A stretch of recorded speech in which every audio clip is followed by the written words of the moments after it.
You know, a lot has been made of recruiting momentum, maybe lack of recruiting momentum right now for the Oregon Ducks. And I think a lot of that can be just narrative. It can be a little bit fabricated, I think, to be honest with you, right?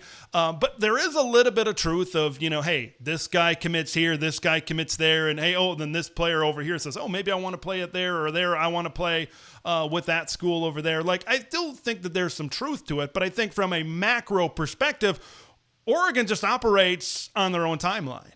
Oregon just operates how they're going to operate. What have I said about Dan Lanning before? When it comes to the recruiting trail, he's the ultimate closer. Cue Enter Sandman.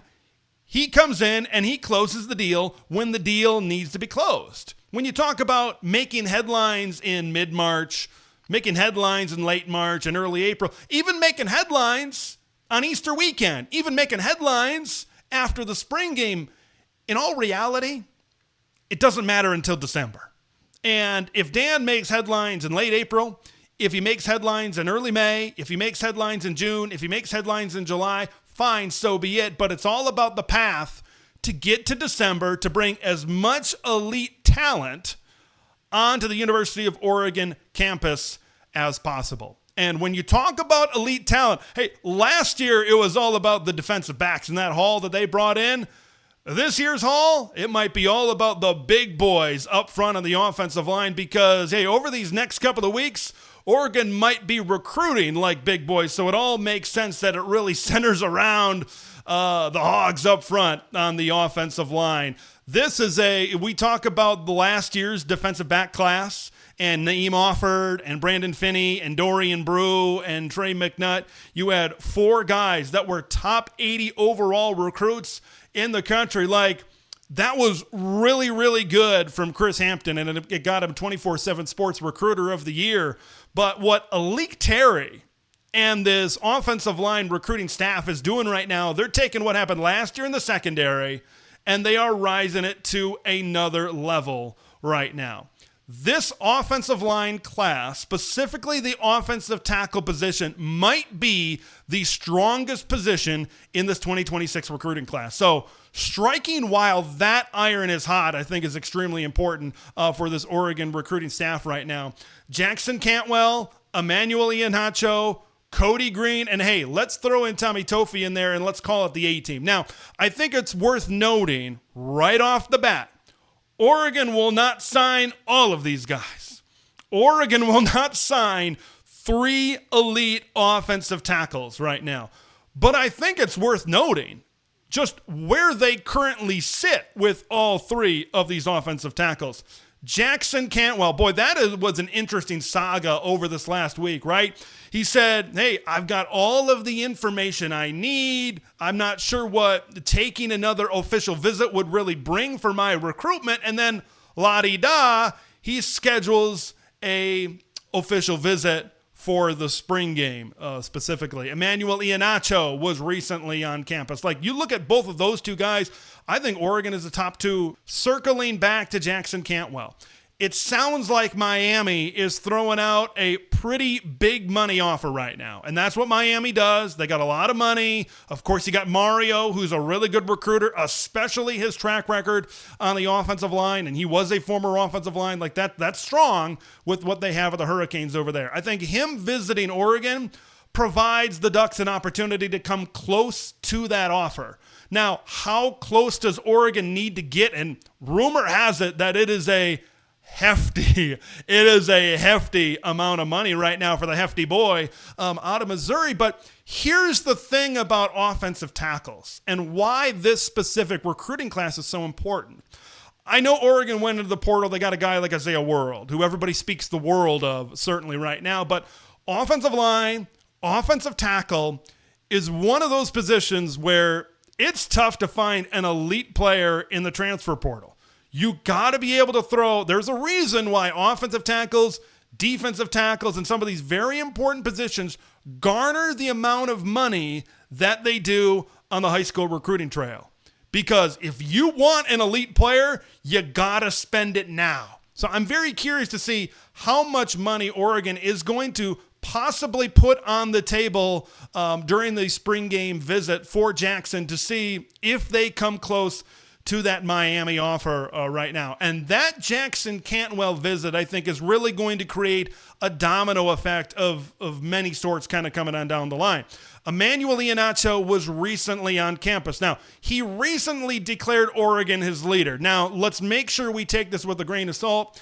He's changed his leaders a lot. Oregon has been his leader at one point. I think Maryland was his leader. Like, he's kind of flip-flopped back and forth, certainly over there. And it's interesting how this is all going to play out.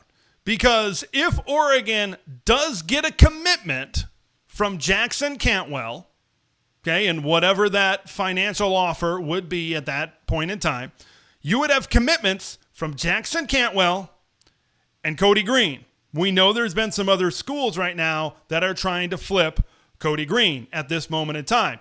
If you have those two offensive tackles, you're probably not going to be able to throw around all kinds of money. I talked about at the beginning of this segment, you're not going to be able to sign all three. There's just not that much money to be able to throw it around right now. So where does that leave Emmanuel Iheanacho? That's going to be something very interesting to be able to figure out. Like, I could see any one of these combinations. I could see Jackson and Cody. I could see Emmanuel and Cody if Jackson ends up taking that Miami deal after his visit to Oregon. I think there's a possibility out there that we could see Jackson Cantwell commit on his commitment date, which is April 30th.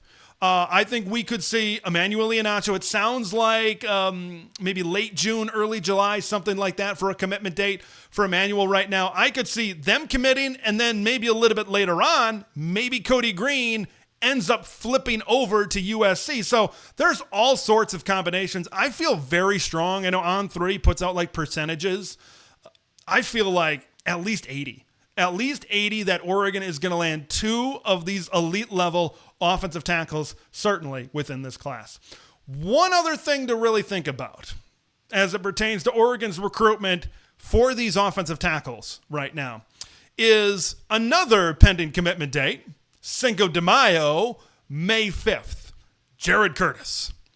I think what happens with Jackson Cantwell is not only going to create a domino effect of who's going to commit and who's eventually going to sign where on the offensive line, but I think it's eventually going to really determine what happens with these quarterback dominoes as well. Because if you're a quarterback, if you're Jared Curtis, if you're Ryder Lyons recently on campus in Eugene as well, but if you're a quarterback and you know like the weapons that Oregon can certainly recruit, and now all of a sudden, oh, wait a minute, Oregon's got these elite level offensive linemen, they've got these elite level offensive tackles that are going to be able to protect me.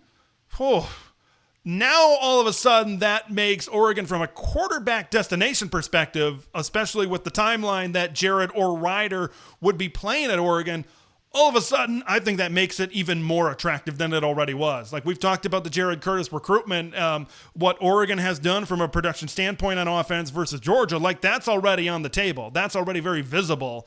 But Georgia has been able to recruit extremely well in the trenches on the offensive line. But now if that is pivoting over to Oregon, like Georgia was involved in the Jackson Cantwell recruitment, and they've kind of been, it seems like they've fallen off the wayside a little bit. But if Oregon can land him, I think that really sets the tone that now Oregon is taking maybe one more thing away from Georgia to have one more advantage for them for Jared to possibly make a decision, and then maybe Ryder Lyons as well. You know, everybody's talking about the offensive tackles. One guy in 2026 that people aren't talking about is like the biggest guy of them all, and it's Tommy Tofi out of the Sacramento, California area.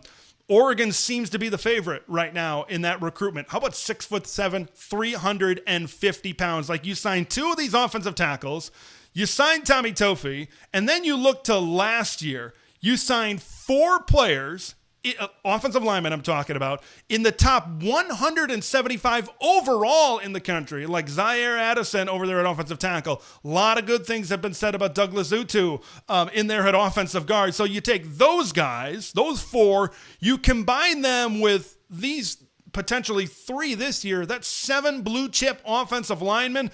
And we know national championships, the ever elusive national championship, they are built in the trenches. I've talked about on this show how good I feel about the deep defensive line room right now. You translate it to what Alik Terry is doing and the development, right, with guys like a Jackson Powers-Johnson and a Josh Connerly and some of these guys, and if they do it with Isaiah World and really turn him into what some people think he could be, like it just can. This offensive line and the culture, like back-to-back Joe Moore Award finalists, the culture and the reputation of the offensive line at Oregon just continues to go up and continues to go up and continues to go up, and you combine that with the elite level quarterback play and some of the weapons that they have, this is an Oregon offense, I think, that is flying certainly higher than maybe they've ever flown before, and it's rightfully due to maybe some of the big boys up front on the offensive line.